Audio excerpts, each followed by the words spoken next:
করলেন, এক ভাগ দিয়ে লৌহে মাহফুজ তৈরি করলেন, আর এক ভাগ দিয়ে লেখার জন্য কলম তৈরি করলেন, আর চতুর্থ ভাগ দিয়ে আমার আল্লাহ গোটা বিশ্ব জগৎকে সৃষ্টি করলেন। জোরে বলেন, নবীর নূর দিয়ে আমার আল্লাহ গোটা বিশ্বকে সৃষ্টি করলেন। বেরাদার, সৃষ্টি করার পরে কাতাবা ইসমুহু আলাল আরশ, আমার নবীর নামখানা আমার আল্লাহ আরশের ওই বাবা দরওয়াজায় লিখে দিলেন। এই জন্য লিখলেন, এই যেন আরশের ফেরেশতারা যখন দেখবে এটা নামটা কার, আল্লাহর পরে সেই মহান ব্যক্তির নাম কার, আমি আল্লাহ বলবো, এরে ফেরেশতারা যার ওসিলায় আমি আল্লাহ তোমাদেরকে সৃষ্টি করেছি, সেই নবী মুহাম্মাদুর রাসূলুল্লাহর নাম। সুবহানাল্লাহ, সুবহানাল্লাহ। সেই দিন তারা বুঝতে পারবে আল্লাহর পরে যদি কাউরির স্থান থাকে, তিনি হলেন আমার প্রিয় মেহবুব, আমার প্রিয় হাবিব। এ বেরাদার মুসলমান, আল্লাহ পাক রব্বুল আলামিন আমার নবীকে হাবিবুল্লাহ বলেছিলেন। আর একটা নবী দুনিয়ায় এসেছিলেন, নাম হলো কালিমুল্লাহ। আল্লাহ পাককে নবী মুসা আলাইহিস সালাম একদিন প্রশ্ন করেছিলেন, হে আল্লাহ পারওয়ারদিগার, আপনাকে আমি দেখতে চাইলাম।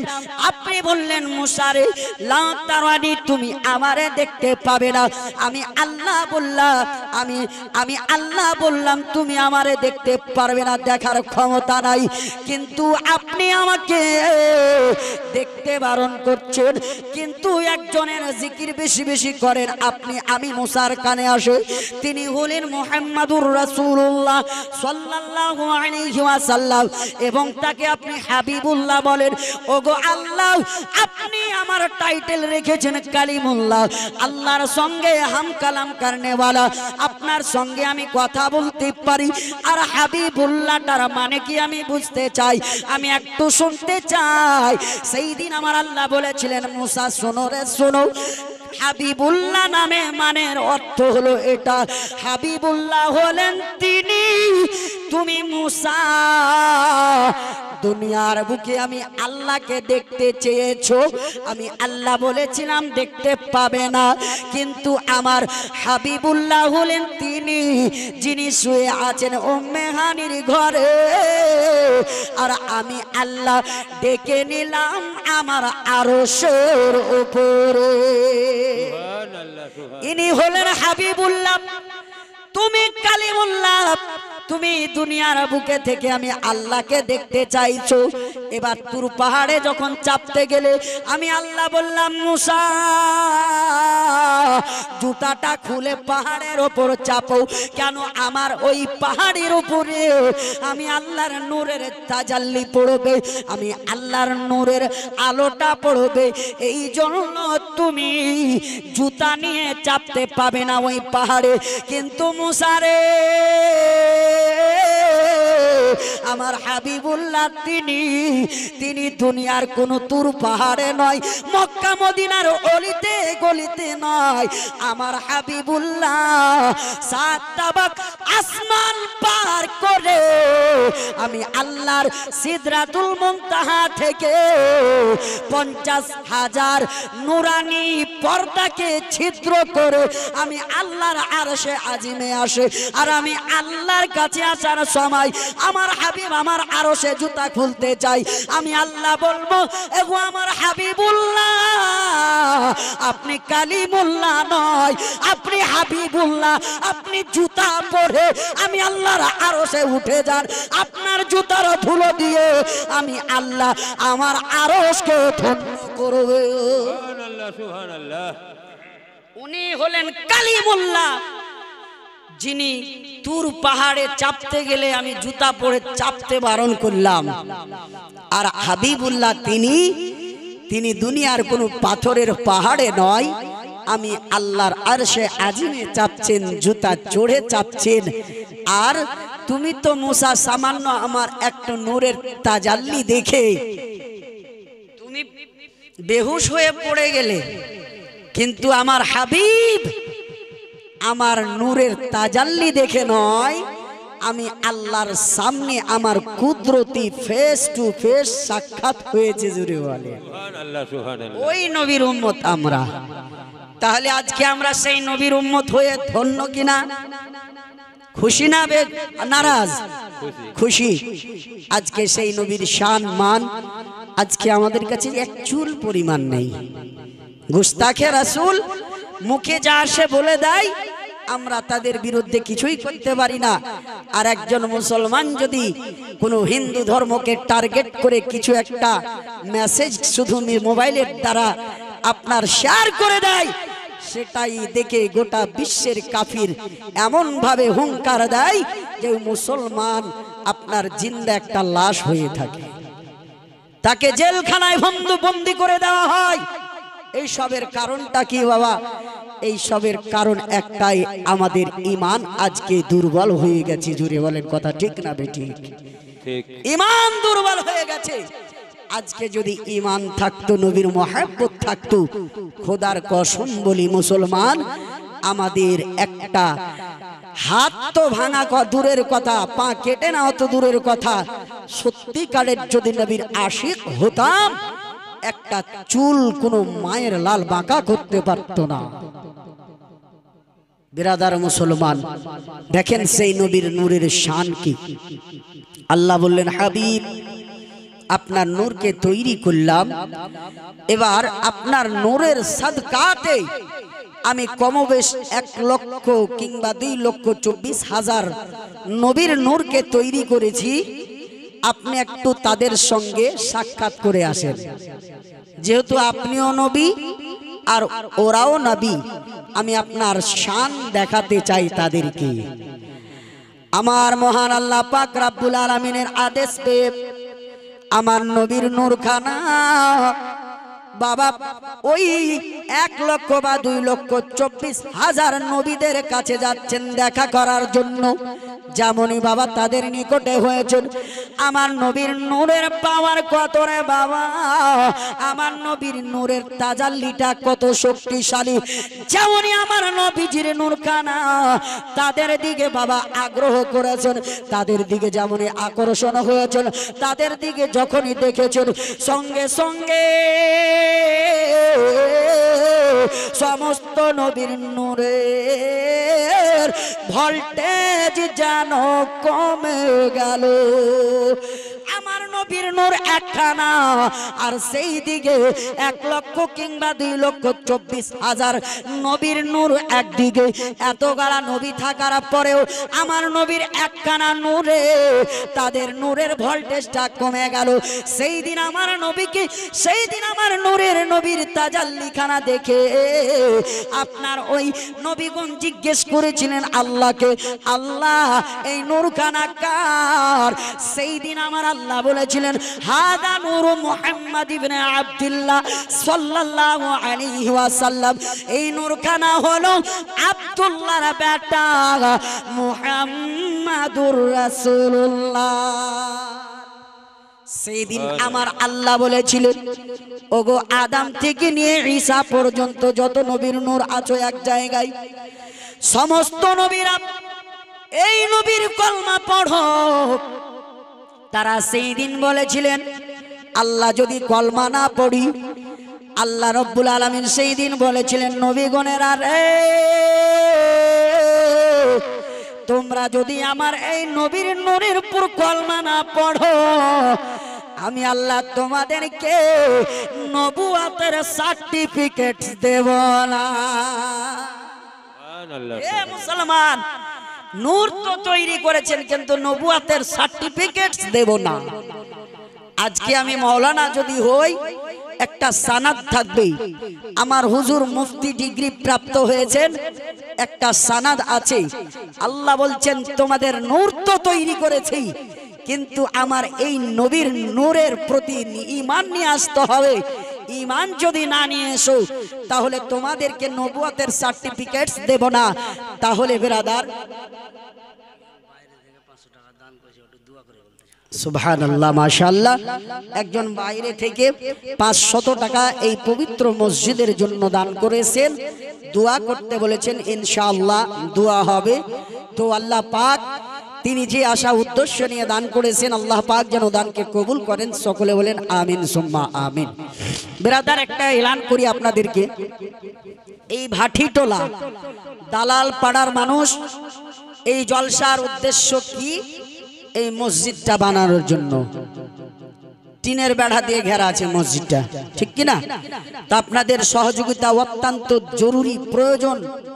আমি তো বলবো এখন এই মসজিদের খিদমত করা আপনার। নবীগণ তখন বলেছিলেন, আল্লাহ গো, যদি নবীর প্রতি আমরা ঈমান না নিয়ে আসি তাহলে আমরা কি নবুয়তের সার্টিফিকেট পাবো না? আমার আল্লাহ বলেছিলেন, ওরে নবীগণ,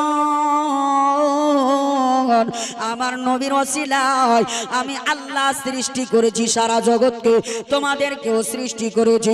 কেন? আল্লাহ হাদিসে কুদসির মাধ্যমে বলে দিয়েছেন, লাউলা কালামা আযহারতু রাব্বিকা। আমার আল্লাহ বলেন, হাবিব গো, যদি আপনাকে আমি সৃষ্টি না করতাম আমি আল্লাহ নিজেই প্রকাশ হতাম না। আরো জেলায় বসিয়ে দিলে নাকি? আওয়াজটা বাড়াও একটু। আল্লাহ বলেন, বান্দারে, যদি আমি দুনিয়ার বুকে নবীকে সৃষ্টি না করতাম, আমি তাদেরকে বলি যারা শুধু নামাজ পড়ে পড়ে কপালে কালো ঘট্টা ফেলে দিয়েছে, নবীর ওয়াসিলার দরকার নাই, তাদেরকে এই হাদিস খানা শোনাবেন, লাউলা কালামা আযহারতু রাব্বিকা। শুধু হাদিস নয়, এটা হলো হাদিসে কুদসি। আল্লাহ বলেন, হাবিব গো, আপনাকে সৃষ্টি না করলে আমি আল্লাহ গোপনে থাকতাম, দুনিয়ার মানুষ আমি আল্লাহ বলে জানতো না। এই জন্য আমরা সুন্নিরা নবী নবী করি রে বাবা। বিছানায় শুইতে গেলে নবী নবী করি, উঠতে গেলে নবী নবী করি, ফজরের নামাজ পড়লে ইয়া নবী সালামু আলাইকা বলি। কেন? আল্লাহ বলেন, পৃথিবীর বান্দারা রে,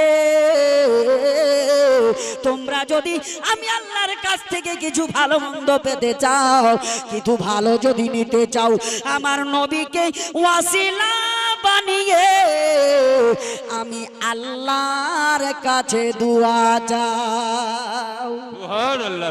এই জন্য আমরা সুন্নিরা শুধু নবী নবী করি রে মুসলমান।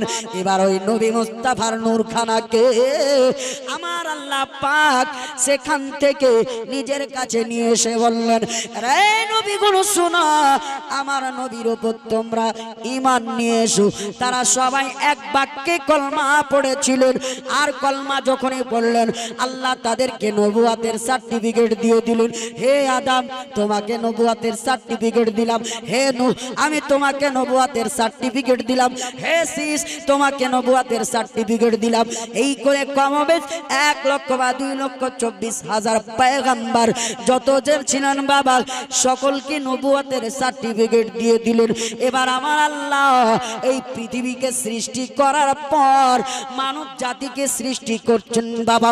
আদম আলাইহিস সালামকে সৃষ্টি করছেন বাবা। ওই দিকে যাব না, সংক্ষিপ্তে আমি নিয়ে যাচ্ছি। আদম আলাইহিস সালামকে সৃষ্টি করার পর আমার আল্লাহ সে আদম নবীর ওই আপনার জানো বডির মধ্যে আপনার ওই পৃষ্ঠ মোবারকে নবীর নূরখানাকে রেখেছিলেন বাবা। কেন রেখেছিলেন? আদম আলাইহিস সালাম 60 হাত লম্বা ছিলেন আর 7 হাত চওড়া ছিলেন। যখন তিনার বডির ভিতরে আমার পারেননি, কেন এত লম্বা চওড়া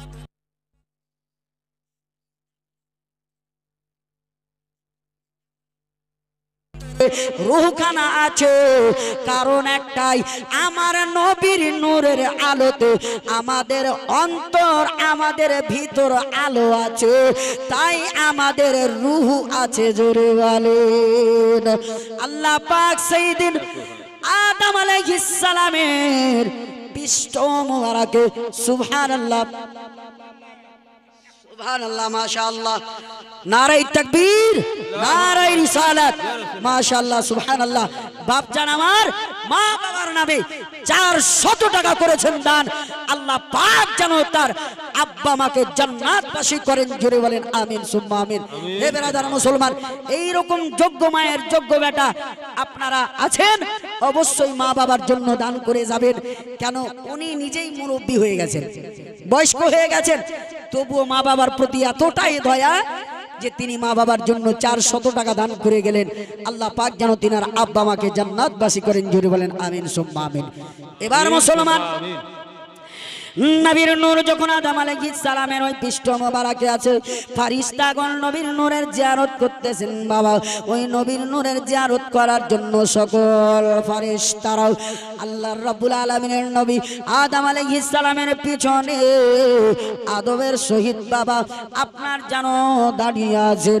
আল্লাহ পাককে আদম আলাইহিস সালাম ডাক দিয়ে বলেছিলেন, ওগো আল্লাহ রাব্বুল আলামিন, এই ফারিস্তারা আমি আদম আলাইহিস সালামের পিছনে পিছনে কেন ঘুরে? আল্লাহ সেই দিন ডাক দিয়ে বলেছিলেন, ওগো আদম আলাইহিস সালাম, আমার নবীর নূরখানা আপনার ওই পৃষ্ঠ মোবারকে দেওয়া আছে, তার জন্য আমার ফারিস্তারা আপনার পিছনে পিছনে ঘুরতেছে। সেই সময় বলেছিলেন, আল্লাহ আপনার নবীর নূর আমার পৃষ্ঠ মোবারকে আছে, আর আপনার নূরের ফারিস্তারা আমি আদম আলাইহিস সালামের পিছনে থাক, আমি আদম আলাইহিস সালাম সেটা কোনো রকম সহ্য করতে পারি না। আপনি দয়া করে আপনার নবীর নূরখানা সামনের দিকে রেখে দেন। সেই দিন আমার আল্লাহ নবীর নূরখানাকে আদম আলাইহিস সালামের পেশানি অর্থাৎ কপালে রেখে দিলেন। এবার ফারিস্তারা আমার আদম আলাইহিস সালামের সামনে দাঁড়িয়ে আমার নবীর নূরের জিয়ারত করতেছেন। হঠাৎ করে একদিন আদম আলাইহিস সালামের অন্তরে প্রেম জেগে উঠলো। ডাক দিয়ে বলে, আল্লাহ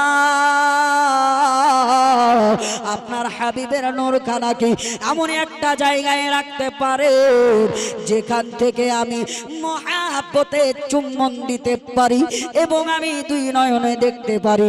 কেননা কপালে থাকলে অন্যরা দেখতে পাবে, আমি আদম আলাইহিস সালাম দেখতে পাবো না। সেই সময় আমার আল্লাহ পাক রব্বুল আলামিন আমার নবীর নূরখানাকে হযরতে আদম আলাইহিস সালামের ডান হাতের আঙুঠা অর্থাৎ বুড়ো আঙ্গুলে রেখে দিলেন। সেই দিন আমার নবীর নূরখানা দেখেই আদম আলাইহিস সালাম এতটাই আনন্দিত হলেন, এতটাই খুশি হলেন, মহাব্বতে আঙুঠা চুম্বন দিয়ে তাফসিরে জালালাইনের মধ্যে আল্লামা জালালউদ্দিন সুয়ুতী রাহমাতুল্লাহ আলাইহি লিখছেন, যখন আঙুঠাই যখন নবীর নূর দেওয়া হলো, আমার আল্লাহর নবী আদম আলাইহিস সালাম মহাব্বতে আঙুঠা চুমে পড়েছিলেন, কুররাতু আইনি বিকা ইয়া রাসূলুল্লাহ সাল্লাল্লাহু আলাইহি ওয়াসাল্লাম। হে নবী, আপনি আমি আদমের দুটি চোখের জ্যোতি, জোরে বলেন সুবহানাল্লাহ। আপনি আমার দুটি চোখের ঠান্ডা, আপনি আমার দুটি চোখের তৃপ্তি। আজকে আমরা আহলে সুন্নাত ওয়াল জামাতের ভক্তরা, আলা হযরতের দিওয়ানারা, নবীর নাম হলে আঙুঠা চুমি। আবার কিছু হনুমান জাত আছে, তারা বলে দেখো সুন্নিরা শিরক করতে বসে গেছে, বলে না? তো বলেন তো, আমরা শুধু আদমের সন্তান, তারা কি আদমের সন্তান নয়? হ্যাঁ কিনা বলেন? তারাও আদমের সন্তান। যদি ভুল কথা বলি, আমার শিক্ষক বসে আছেন ইসলাহ করার জন্য। আমরাও আদম সন্তান, তারাও আদম সন্তান। তো তারা যদি নিজের পিতার আমলটাকে শিরক বলে, বলেন তো তারা ভালো সন্তান হতে পারে? না। যারা বাপকে প্রাধান্য দিল না, যারা বাপের সুন্নতকে ফলো করলো না, তারা কখনো ভালো সন্তান হতে পারে না। আর আমরা আহলে সুন্নাত আল জামাতের ভক্তরা, আলা হযরতের মাননেওয়ালারা, আমাদের জাতির পিতা আদম আলাইহিস সালামের সুন্নাতের প্রতি আমল আজও করছি, কালও করব, কাল কিয়ামত পর্যন্ত করব, জোরে বলেন ইনশাআল্লাহ।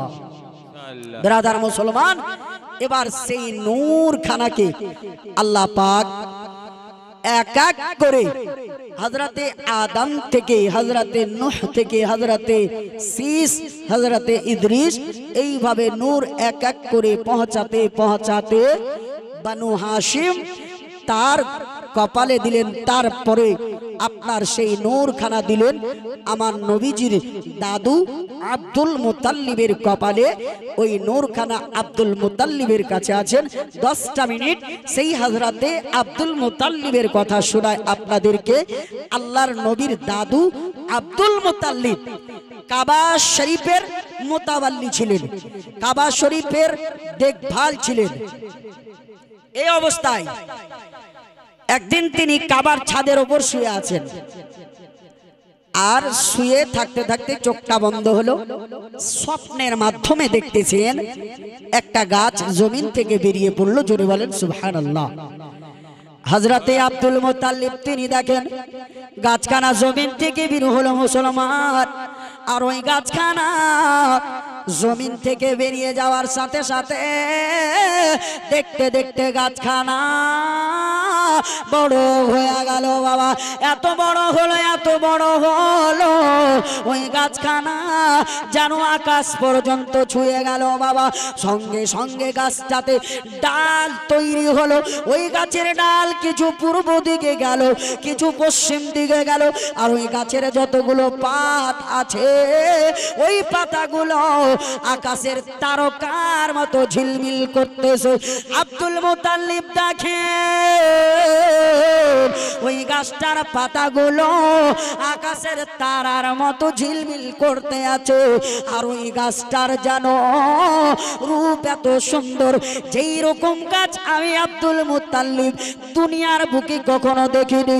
আব্দুল মুতাল্লিব তিনি বলেন ওই গাছটাকে অনেক মানুষ ডাল ধরে লটকিয়ে আছে বাবা, আর অনেক মানুষ ওই গাছটাই জড়িয়ে আছে, আর অনেক মানুষ ওই গাছটার কাছে যায় কিন্তু যেতে পারে না। আর একটা মানুষ ওই গাছে হিলান দিয়ে দাঁড়িয়ে আছে। যেই লোকটি গাছটাই হিলান দিয়ে আছে, আব্দুল মুতাল্লিব বলেন এত সুন্দর চেহারা যুবকটার, এত সুন্দর চেহারা, তার তুলনা গোটা বিশ্ব জগতে হবে না। আব্দুল মুতাল্লিব বলেন স্বপ্নের মাধ্যমে দেখি ওই গাছটাকে কাটার জন্য কিছু মানুষ অস্ত্র হাতে নিয়ে আছে, কিন্তু ওই গাছটাকে যখন কাটার জন্য কিছু মানুষ যায়, যেই যুবকটি গাছটাই হিলান লাগিয়ে আছে ওই লোকটি গাছটা কাটতে দেয় না, বাধা দিয়ে দেয়। আব্দুল মুতাল্লিব তখন স্বপ্ন দেখতে দেখতে চোখ ঘুম থেকে ভেঙে গেল। ঘুম থেকে উঠে যাওয়ার পর সকালবেলা একটা মহিলার কাছে গেল, যেই মহিলাটি স্বপ্নের ব্যাখ্যা করতে জানে। তাকে গিয়ে বলে ওগো মহিলা, আমি রাত্রে এইভাবে একটা স্বপ্ন দেখলাম। তখন বলছে আপনার নাম কি? বলে আমার নাম হলো আব্দুল মুতাল্লিব, আমার কুরাইশ বংশের সঙ্গে আমার কানেকশন আছে, আমি হলাম কুরাইশ বংশের সর্দার। তখন তিনাকে বলছেন ওগো আব্দুল মুতাল্লিব, আমি তাওরাত জাবুর কিতাবে পড়েছি আপনার কপালটা অনেক ভালো, আপনার জীবন ধন্য। জোরে বলেন সুবহানাল্লাহ। বলে কেন? বলছে আপনি স্বপ্নের মাধ্যমে একটা গাছ দেখলেন, গাছটার যেন পাতাগুলো তারকার মতো ঝলমল করছিল, আর কিছু মানুষ গাছটার ডাল ধরে লটকে ছিল। বলছে হ্যাঁ। বলছে শুনেন গো আব্দুল মুতাল্লিব, স্বপ্নতে যে দেখলেন একটা গাছে হিলাল লাগিয়ে একটা যুবক দাঁড়িয়ে আছে, আর কিছু মানুষ গাছটাকে কাটার জন্য নিকটে যাচ্ছে।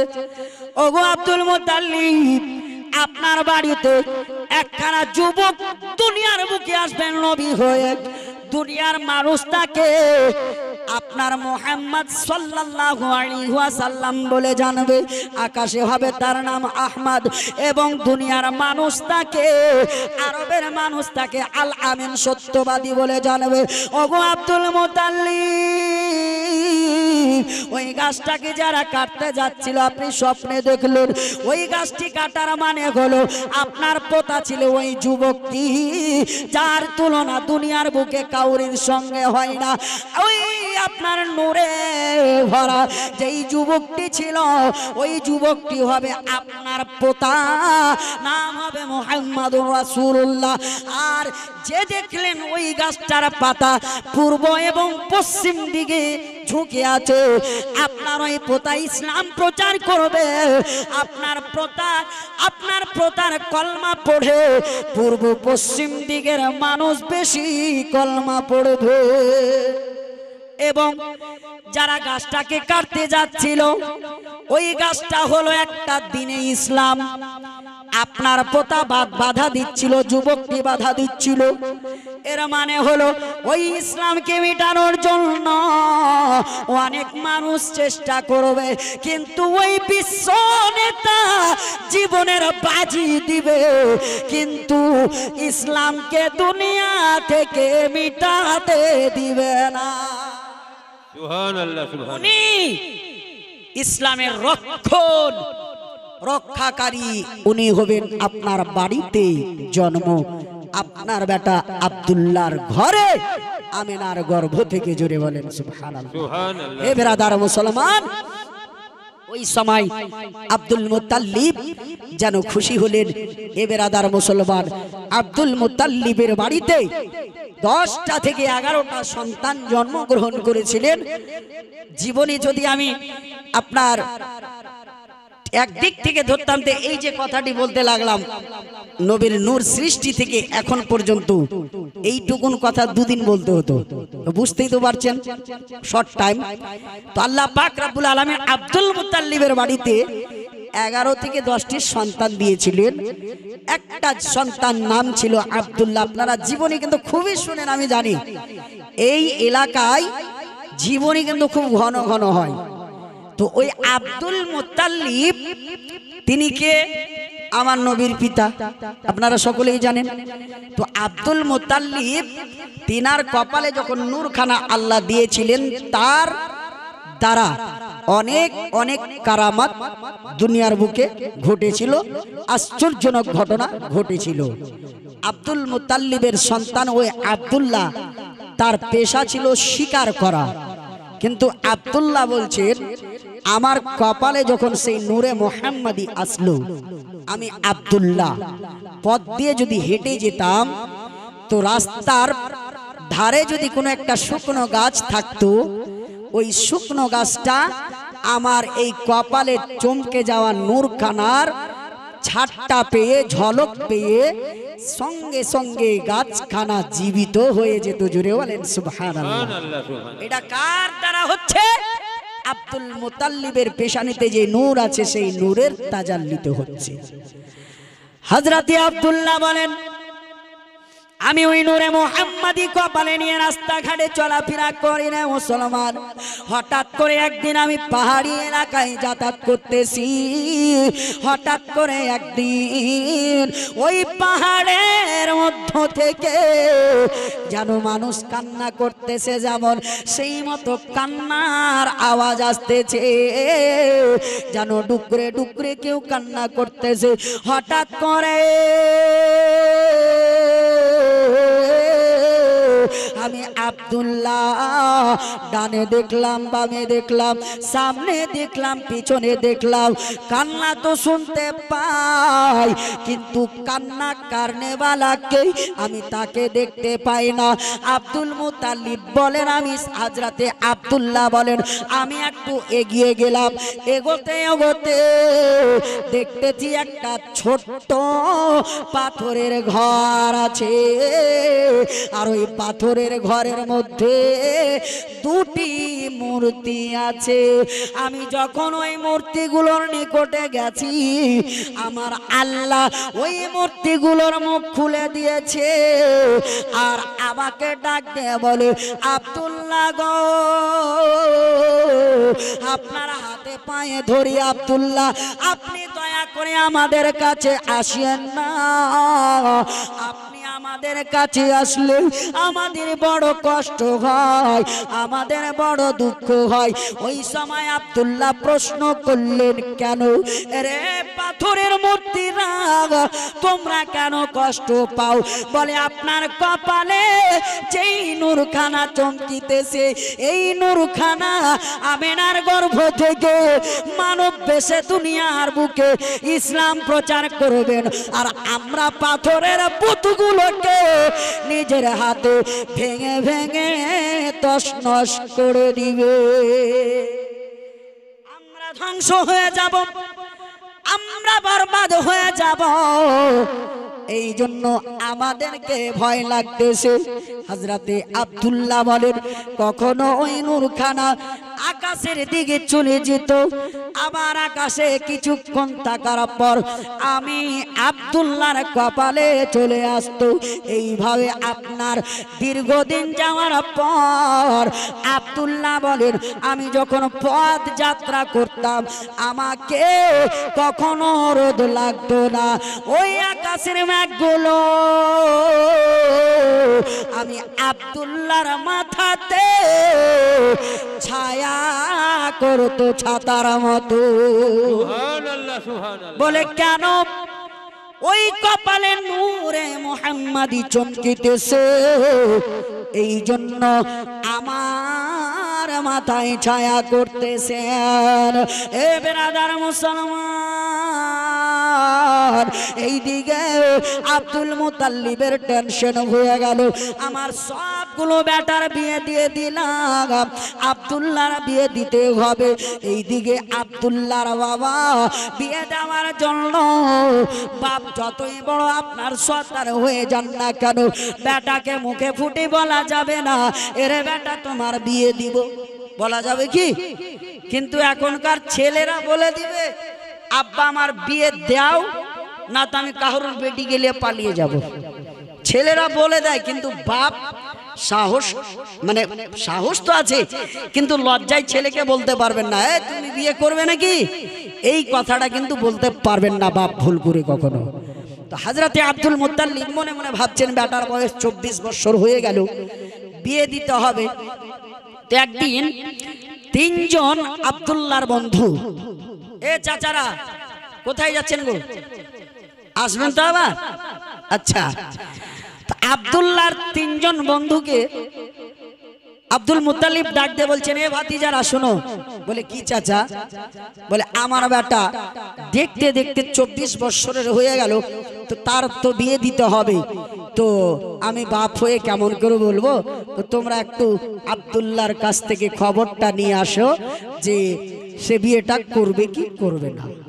বলছে চাচা ইনশাআল্লাহ আমরা বলে দিব, কিন্তু ভাতিজারা রে শোনো, এই কাজটা করার জন্য আমি তোমাদেরকে কিছু টাকা দিব এবং আমার গাছের খেজুর গালা দিয়ে দিব।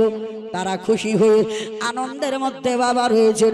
একদিন হঠাৎ করে আব্দুল্লাহকে ডাক দিয়ে বলেন তার বন্ধুরা, এরে ভাই আব্দুল্লাহ, আমরা তোমার বন্ধু, আমরা বিয়ে করে নিয়েছি, কিন্তু বলেন না যে তোমার আব্বা পাঠিয়েছে, ডাইরেক্ট বলছেন তুমি কবে বিয়ে করবে? হযরতে আব্দুল্লাহ বলেন, এই আমার বন্ধুরা ভাইরা রে, একটা মানুষ জীবনে কয়বার বিয়ে করে? সেই সময় তিনি বললেন, একটা মানুষ জীবনে কয়বার বিয়ে করে? বলে কেন কেন? বলে ওরে আমার বন্ধুরা, আমার তো বিয়ে হয়ে গেছে রে ভাই। বলে তোমার বিয়ে হয়েছে, আমরা তো ভোজ খেতে পেলাম না।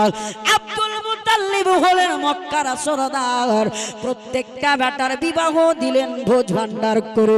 তোমার বিয়ে দিল রে ভাই, আমাদেরকে তো জাফত দেয়নি, আমাদেরকে তো নিমন্ত্রণ দেয়নি, তোমার বিয়ে কেমন করে হলো? বলে ভাই শোনো রে, আমার বিয়ে যদি এই পৃথিবীর বুকে হতো অবশ্যই তোমরা দাওয়াত খেতে পেতে। আমি আব্দুল্লাহর বিয়ে আমার আল্লাহর আসমানে হয়েছে, জোরে বলেন। এবার তিনারা আপনার মনে মনে ভাবতে লাগলো, ভাই রে বিয়ে যখন হয়েছে, ওই চাচার কাছ থেকে আর আমরা খেজুর পাবো না, ওই চাচার কাছ থেকে টাকা পাবো না।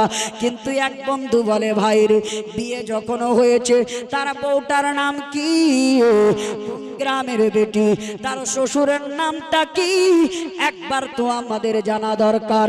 সঙ্গে সঙ্গে ওই তিন বন্ধুর মধ্যে এক বন্ধু ডাক দিয়ে বললেন, বন্ধু রে, এ আব্দুল্লাহ, তুমি যখন বিয়ে করেছো রে ভাই, শোনো শোনো, কাকে বিয়ে করলে, কোন গ্রামে করলে, কার বেটিকে করলে? বলে ভাইয়েরা শোনো গো, হঠাৎ করে আমি একদিন ঘুমিয়েছিলাম, হঠাৎ করে একটি নবী দুনিয়ার বুকে আমাকে স্বপ্ন যুগে দেখা দিলেন। নামটা হলো ইব্রাহিম খলিলুল্লাহ। জোরে বলেন সুবহানাল্লাহ। ওই ইব্রাহিম খলিলুল্লাহ এসে আমি আব্দুল্লাহকে বলেছিলেন, রে আব্দুল্লাহ, তোমার তো বিয়ে হয়ে গেছে। আমি প্রশ্ন করলাম কার সাথে? আমাকে তিনি বললেন আমেনার সাথে। আমি বললাম কোন জায়গার? বলে ওই মদিনা শহরে ওয়াহাব বিন জোহরির বেটির সাথে। এবার ওই তিনজন বন্ধু এই খবরখানা আব্দুল্লাহকে দিতে গেলে হয়তো বকা খাবে, তাই তিন বন্ধু লুকিয়ে লুকিয়ে বেড়াচ্ছেন। আব্দুল্লাহ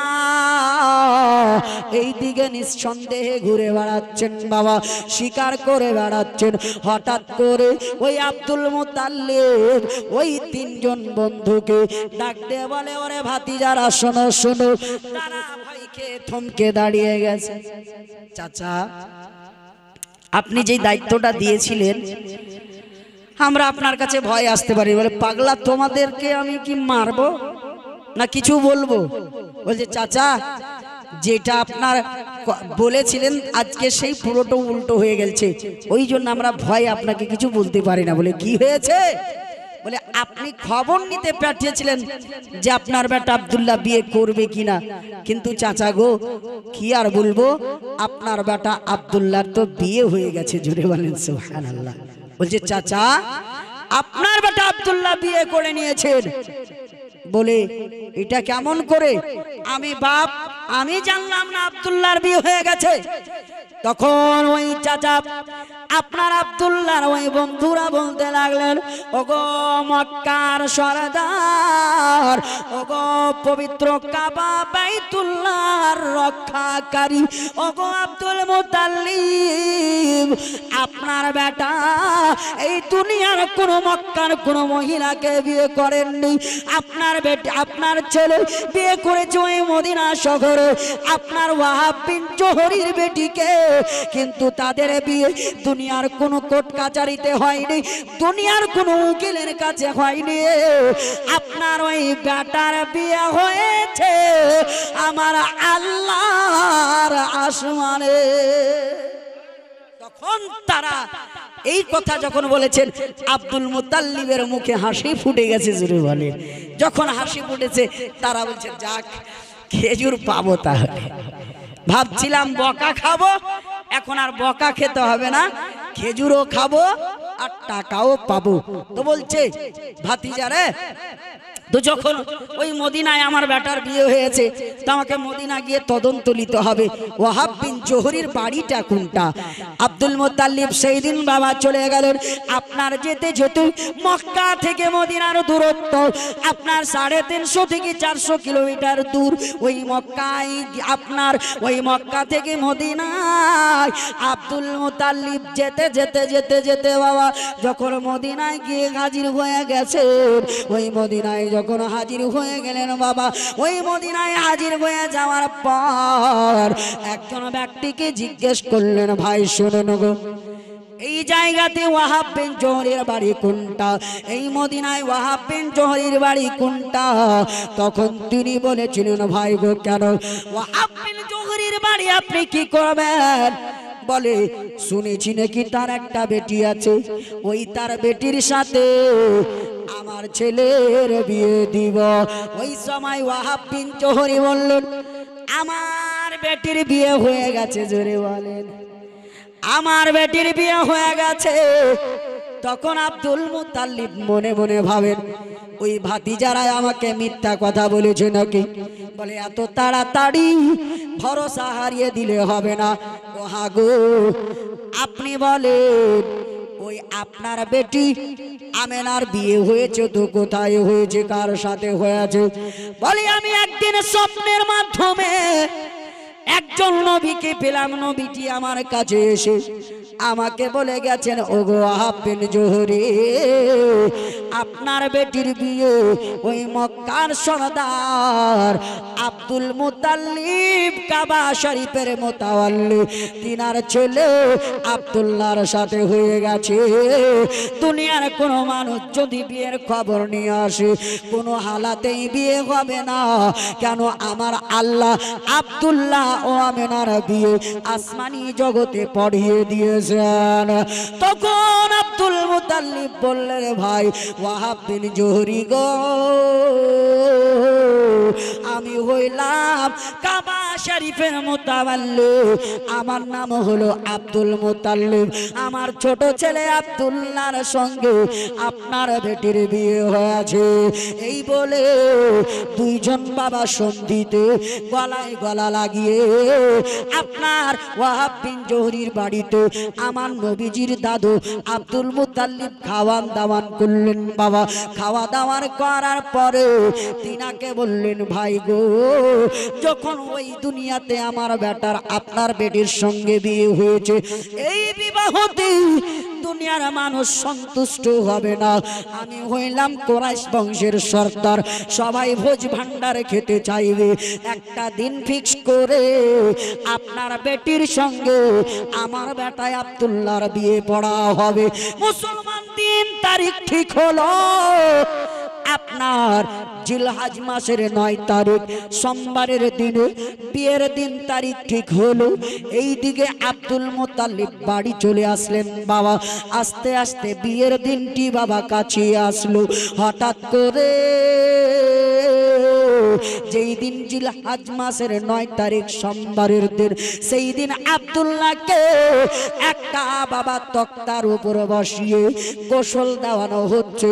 জিবরাইল আমিন আল্লাহকে ডাক দেয়া বলেন, আল্লাহ, এত সুন্দর একটা যুবক আপনার ওই বান্দাকে একটা তক্তার উপর বসিয়ে গোসল দেওয়া হয়। আমি জানি গো আল্লাহ, একটা মানুষ যখন মারা যায় দুনিয়ার আদার্স মানুষ তাকে গোসল দেয়, এবং বিবাহ হলে আদার্স মানুষ তাকে গোসল দেয়। সেই দিন আমার আল্লাহ বলেছিলেন, এরে জিবরাইল, এটা কোনো সাধারণ লোক নয় রে, আমি আল্লাহ যার ওয়াসিলায় দুনিয়াকে সৃষ্টি করেছি, সেই হাবিবের আমার প্রিয় নবীর পিতা আব্দুল্লাহ।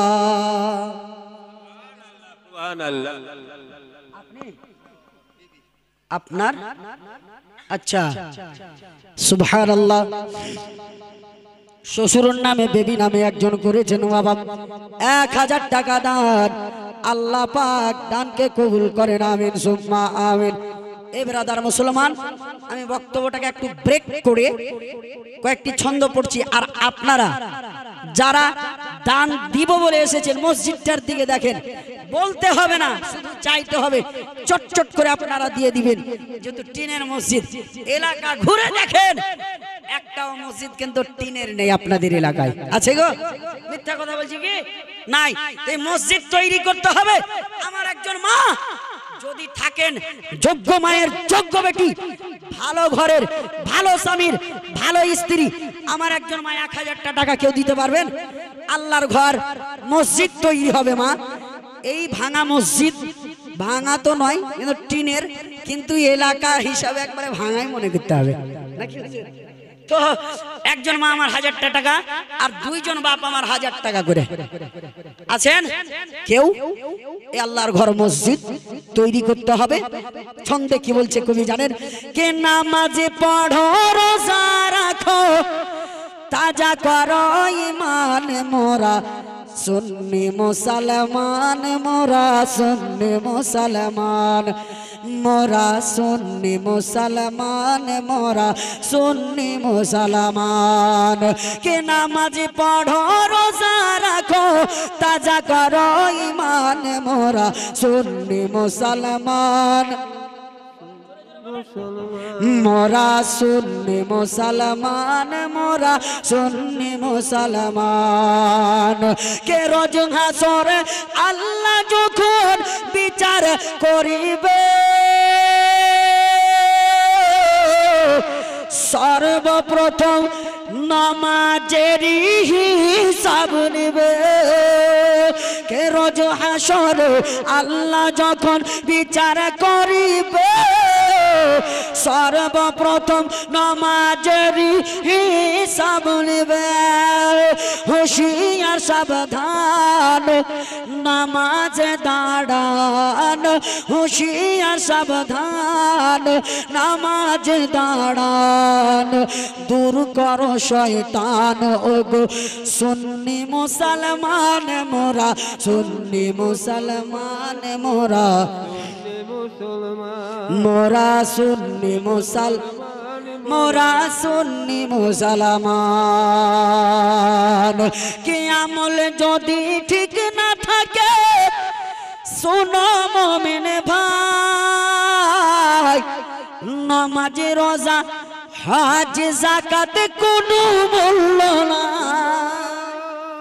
আজকে 5 ওয়াক্তের নামাজি ও বলছে আমার চাইতে আর ভাটি টোলাতে কে সুফি সাহেব আছে কিন্তু আর পুরো বায়োডাটা যদি ঢুঁড়ে দেখেন খুঁজে দেখেন এই নামাজ তো পড়ে কিন্তু তলে তলে সুদের কারবার করে তো সুদের কারবারকারীর ঈমান শুদ্ধ আছে আছে গো নাই তাই কবি কি বলতেছে কে ঈমান যদি ঠিক না থাকে শোনো মুমিন ভাই নামাজ রোজা হজ যাকাত কোনো মূল্য নাই নামাজ রোজা হজ যাকাত কোনো মূল্য নাই আমার নবী জানের জান কোরআনে বয়ান নবী জানের জান কোরআনে বয়ান আইয়ু বলে জান ওগো সুন্নি মুসলমান ওগো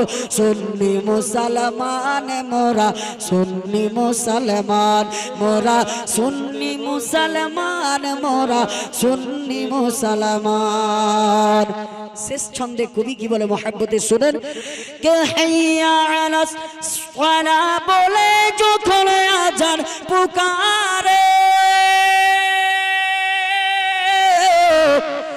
মসজিদ পানে দৌড়াও মুমিন থেকো না ঘরে হাইয়া আলাস সালা বলে যখন আজান পুকারে মসজিদ পানে দৌড়াও মুমিন থেকো না ঘরে পড়ে ইস্তেগফার দুরুদ বারে বার পড়ে ইস্তেগফার দুরুদ বারে বার দূর করো শয়তান ওগো সুন্নি মুসলমান মোরা সুন্নি মুসলমান মোরা সুন্নি মুসলমান মোরা সুন্নি মুসলমান কই হলো না দুটা পয়সা কড়ি কাজে দিবে না আরে টাকা কড়ি ধন সম্পত্তি কাজে দিবে না হাই গো কাজে দিবে ও গো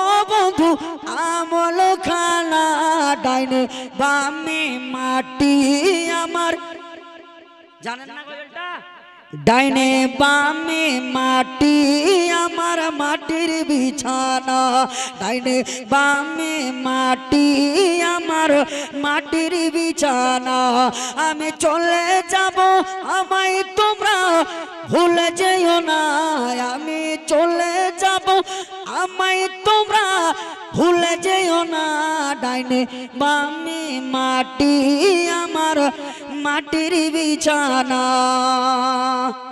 কিছু করতে পারলেন না জয়ালস 1000 নারে তাকবীর নারে রিসালাত 1000 টাকার দাতা নাম নাই নাকি হে নাম আছে তো মহিদুর রহমান 1000 টাকার দাতা জুড়ে বলে আর একটা চাচা বাকি লিখে দেন না যখন চেয়েছি দুজনের কাছে আপনার সুবহানাল্লাহ ইউটিউবারের আর বরদাস্ত হলো না যে ওয়ারা না দিছে তো আমি নিজেই দিয়ে দিই সুবহানাল্লাহ এই ভাইজানের আব্বাজান সবকিছু রেডি হয়ে গেছে এবার তিনি হজে যাবেন ওনার আব্বা হজে যাবেন আপনাদের কাছে তার জন্য কিছুই চাইবো না, শুধু দোয়াটা চাইবো আল্লাহ যেন তিনার হজ যাত্রাকে সাফল্য করেন এবং সুন্নাত মোতাবিক সব কিছু দেখে আসতে পারে। জোরে বলেন আমিন সুম্মা আমিন। আমিন সুম্মা আমিন। ব্রাদার মুসলমান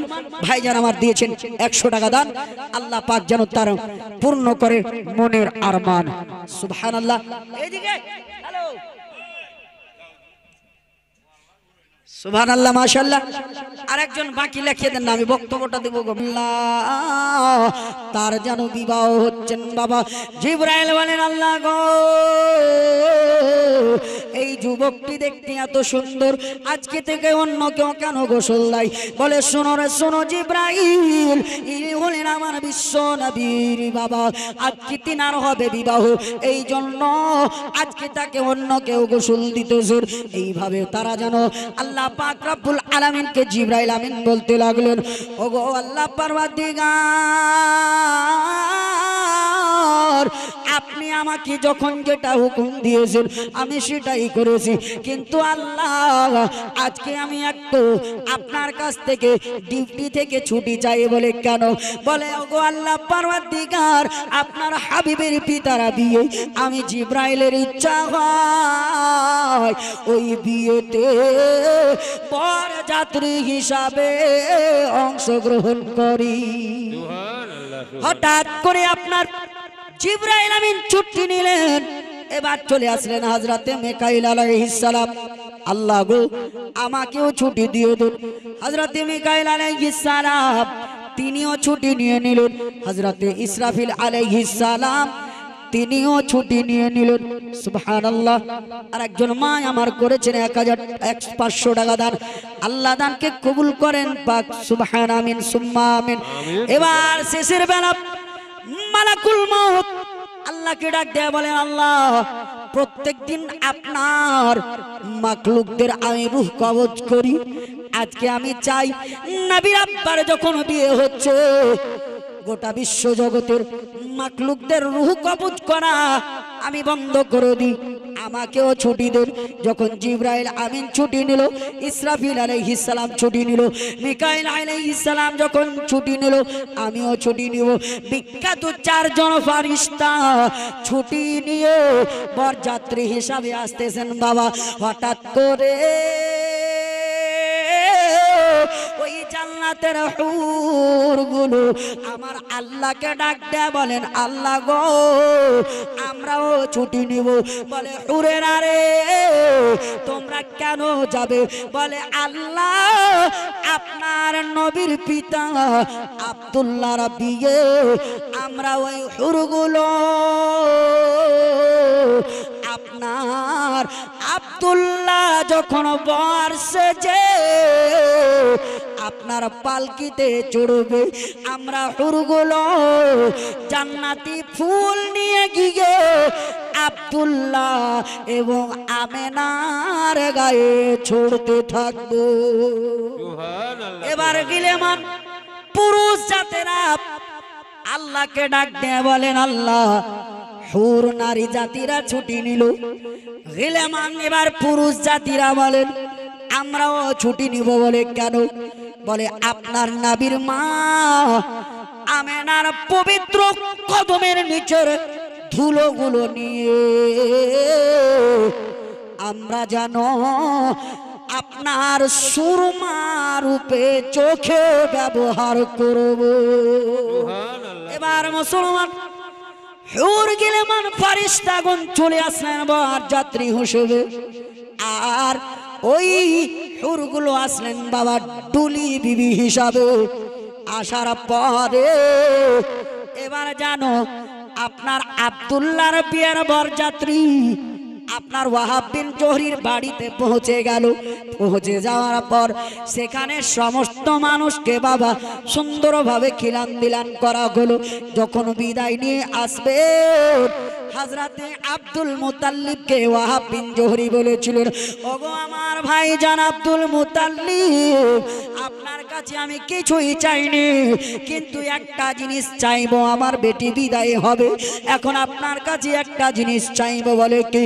বলে ওগো আব্দুল মুতাল্লিব, আমার বেটি আপনার যখন পালকিতে উঠবে ওই পালকি খানা দুনিয়ার কোনো এইরকম মাখলুক না নিয়ে যায়, যারা গুনাহগার তারা যেন না নিয়ে যায়।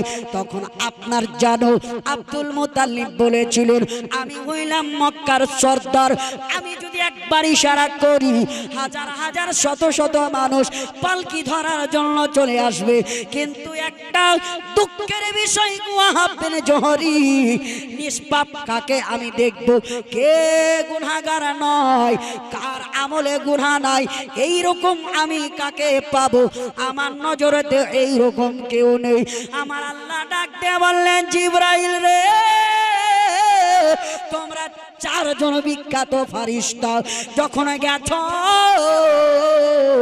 তুমি জিবরাইল মিকাইলকে নাও, ইসরাফিলকে নাও, ইসরাইল আলাইহিস সালামকে নাও। এই চারজন মিলে আমার নবীর আব্বা এবং আম্মার পালকি খানা নিয়ে তোমরা মদিনা থেকে মক্কায় পৌঁছে দাও। সুবহানাল্লাহ, সুবহান। কেন? ফারিস্তারা হলো নিষ্পাপ। দুনিয়ার বুকে যদি বেগুনাহ কেউ রয়েছে তারা হলো নবীদের জাত এবং ফারিস্তাদের জাত, তাদেরকে বলা হয় মাসুম। আজকে অনেক মানুষ ছেলের নাম মাসুম রাখে না, ভুল করে রাখবেন না। নাম হবে মাসুম, বের হবে চোর। নাম হবে মাসুম, সে হবে গাঁজাখোর। তাই মাসুম নাম রাখবেন না, মাসুম বলা হয় নিষ্পাপদেরকে। তো ব্রাদার মুসলমান আর মা বহিন, আপনারা একটা কথা শুনেন, আপনারা কথায় কথায় ছোট বাচ্চাদেরকে ফেরেশতা বলেন না, ভুল করেও বলবেন না। ফেরেশতা যারা হয় তারা নিষ্পাপ। আপনার এই ছেলেকে আপনি আজকে মাসুম বলছেন, ফেরেশতা বলছেন, বড় হয়ে দেখবেন আপনাকে ধাক্কা মেরে বাড়ি থেকে ভাগিয়ে দিবে, পরের বেটি বহুকে নিয়ে বগল বাজিয়ে রামরাজ করে খাবে। তা আপনার ছেলে গুনাহগার হলো। এই জন্য ফেরেশতা ভুল করে ছেলেদেরকে বলবেন না, ফেরেশতা বলতে গেলে বিশাল বড় গুনাহগার হয়ে যাবেন। তবে রাজার মুসলমান, এবার ওই পালকি নিয়ে ফেরেশতার দল পৌঁছে গেলেন আব্দুল মুতাল্লিবের বাড়িতে। আব্দুল মুতাল্লিবের বাড়িতে পৌঁছে যাওয়ার পরে বাবা আব্দুল্লাহ এবার জানো যেমন প্রত্যেকদিন বাবা শিকার করার জন্য যান, আজকেও আব্দুল্লাহ শিকার করার জন্য বেরিয়েছেন বাবা। কিন্তু বাবারা আমেনা ঘরের মধ্যে আছে, আরে এখনো দুইজনের যে একটা সুন্দর ফুলসজ্জা রাত হবে এটা এখনো বাকি আছে। আব্দুল্লাহ শিকার করার জন্য যখন বাড়ি থেকে বেরিয়ে গেছেন বেরাদার, বাড়ি থেকে বেরিয়ে যাওয়ার পরে ওই জঙ্গলে পাহাড়ি এলাকায় যখন পৌঁছেছেন, হঠাৎ করে কোকিলের মতো কণ্ঠ একটা মহিলা ডাক দেয়, বলে আব্দুল্লাহ রে, আব্দুল্লাহ কোথায় চলে যাচ্ছ আমার দিকে না তাকিয়ে? আব্দুল্লাহ আমি যে তোমাকে অনেক ভালোবাসি রে আব্দুল্লাহ, তোমার ভালোবাসার কারণে আমি ওই মুলকি শাম থেকে 13-14 দিনের রাস্তা এই উট নিয়ে হাঁটতে হাঁটতে হাঁটতে হাঁটতে এসে এই পাহাড়ের ওপরে একটা ছোট্ট ঘর তৈরি করে আছি রে আব্দুল্লাহ। আব্দুল্লাহ আমি তোমাকে বিয়ে করব, কিন্তু আব্দুল্লাহ রে জোড় হাত করে বলি না করিও না রে আব্দুল্লাহ, আমাকে না করিও না। যদি না করো রে আব্দুল্লাহ, আমি কোনো ছোট গরিব ঘরের বেটি নয়, আমি কোনো ঘরের বেটি নয়, আমি হইলাম ওই মুলকে শাম দেশের প্রধানমন্ত্রীর বেটি। আমি সোনার পালঙে ঘুমাই, চাঁদির পালঙে পা রাখি, 100 জন দাসী আমি ফাতেমার যেন সেবা করে। আরে আব্দুল্লাহ তোমার প্রেমে আমি ছুটে এসেছি, কিন্তু বাবারা সেই প্রেমটা আব্দুল্লাহর সঙ্গে নয়।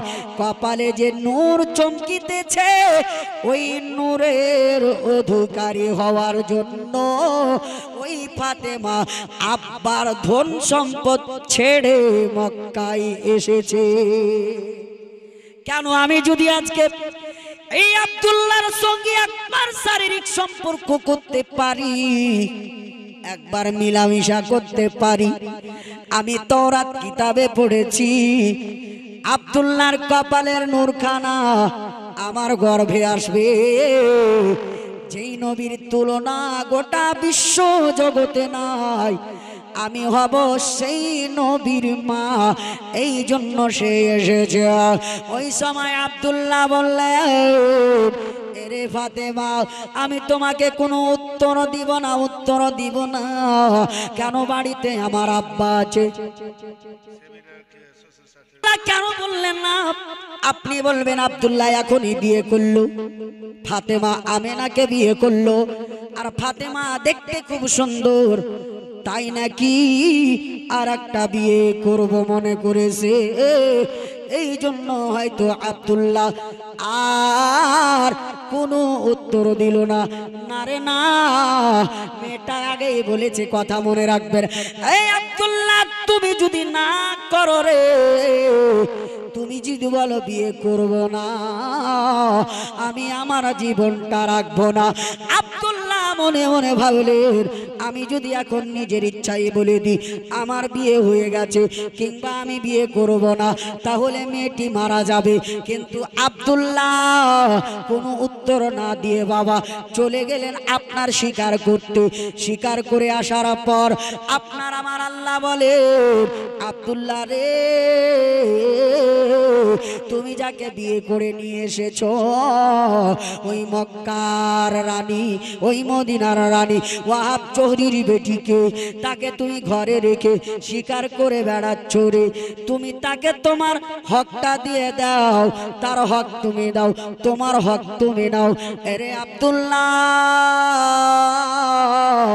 তুমি তাড়াতাড়ি আমেনার সঙ্গে মধুর মিলন তৈরি করো।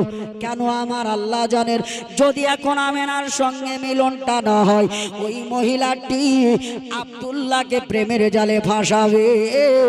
আর আমি আল্লাহ চাই না আমেনা ছাড়া দুনিয়ার বুকে কোনো মহিলা আমার নবীর মা জননী হোক। এই আব্দুল্লাহ, দেরি করিও না, দেরি করিও না রে আব্দুল্লাহ, তাড়াতাড়ি করে তুমি আমার আমেনার কাছে চলে যাও।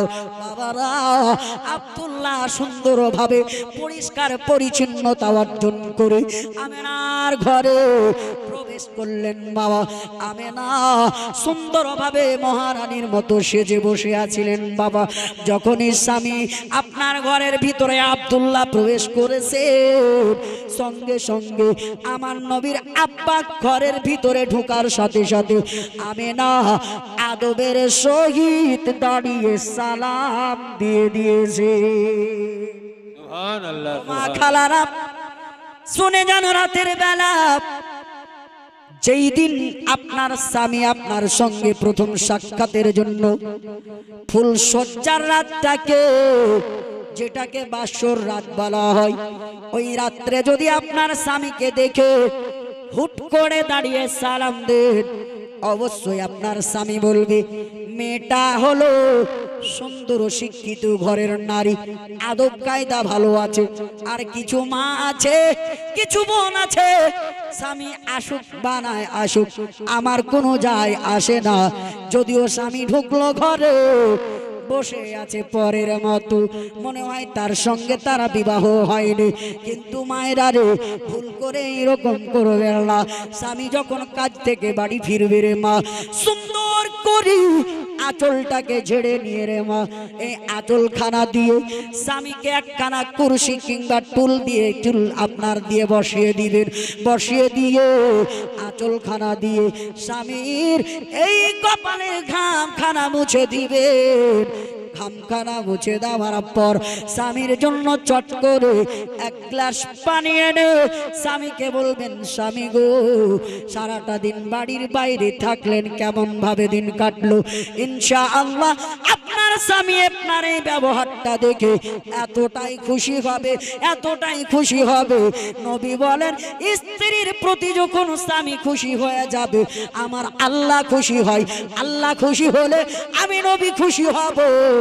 ওই মেয়েটি যদি ওই অবস্থায় মারা যায় তার প্রতি তার স্বামী খুশি আছে, আর যদি মারা যায় আল্লাহর নবী বলেন ওই মহিলাটি আমার আল্লাহর জান্নাতি হয়ে যাবে।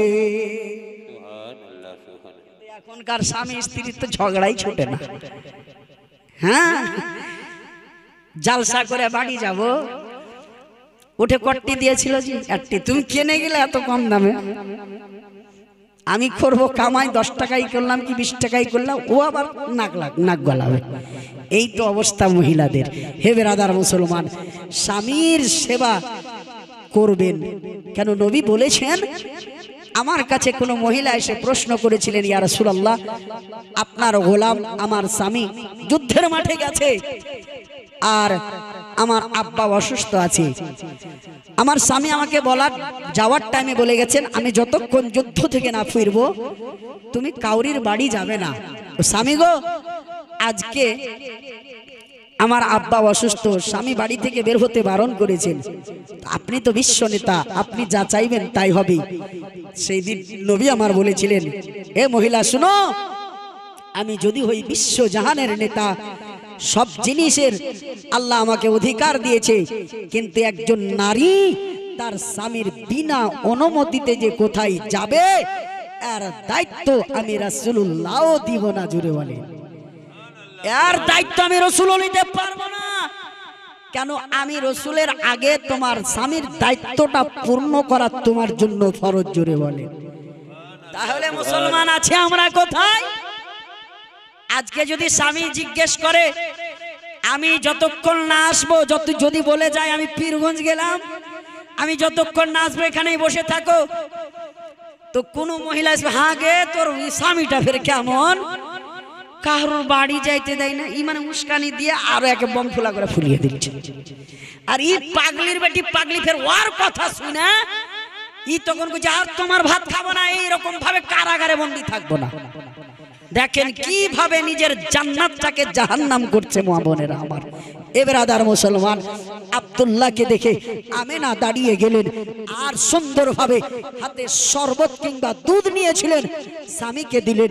স্বামী আব্দুল্লাহ পান করলেন, অর্ধেকটা আব্দুল্লাহ পান করলেন, অর্ধেকটা আমেনাকে দিয়ে দিলেন। এইভাবে বেরাদার আল্লাহ পাক রব্বুল আলামিনের তরফ থেকে হুকুম হলো আব্দুল্লাহরে আর দেরি করতে হবে না। হে মুসলমান, যারা সুন্নি আছেন তারা মুহাব্বতে শুনে যান, নবীর মা আমেনার সঙ্গে আব্দুল্লাহর যখন মিলন হলো, আব্দুল্লাহর কপালে চমকে থাকা নূরখানা সঙ্গে সঙ্গে আমার মা আমেনার গর্ভে গেল।